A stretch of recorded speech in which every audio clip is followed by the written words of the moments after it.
help ourselves but compare ourselves to others. And comparison is the deadliest thing we can do to ourselves, because we will always come up short. And Right. all it does is exaggerate all of our insecurities.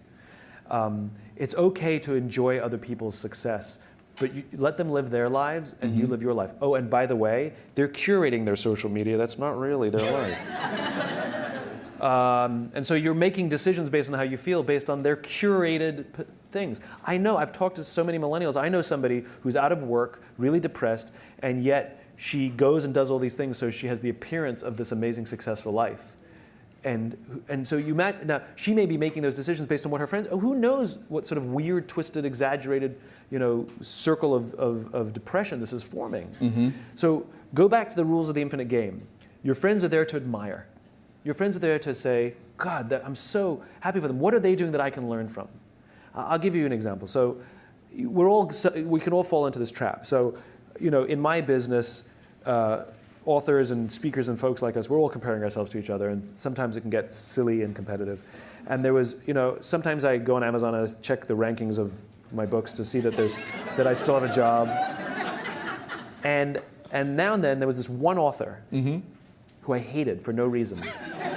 He's very smart. His work's incredibly good. He's incredibly well respected. I respect him, but I hate him. And I would check the rankings of his books.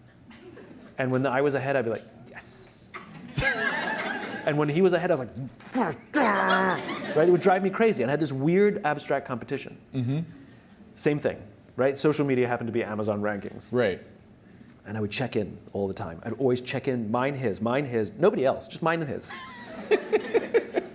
Anyway, we were, I was at an event and we were interviewed together on the same stage.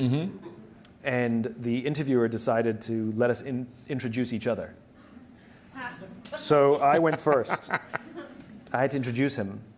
And this is what I said. I looked at him and I said, you make me very insecure. I said, because all of your strengths are all of my weaknesses. And every time I see you do well, it just reminds me what I'm bad at. That's how I opened up. He turned to me and he said, funny, I feel the same way about you.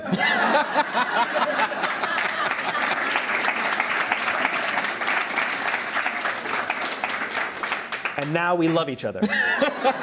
Because I realized that he's really good at what I'm bad at. So by me getting to know him and really learning to love him, I'm realizing I'm getting better at those things. And I'm taking more pride in the things that I'm good at rather than thinking I have to be good at everything he's good at, right? So it's healthy to grow our own strengths and rather than be intimidated by the strengths of others.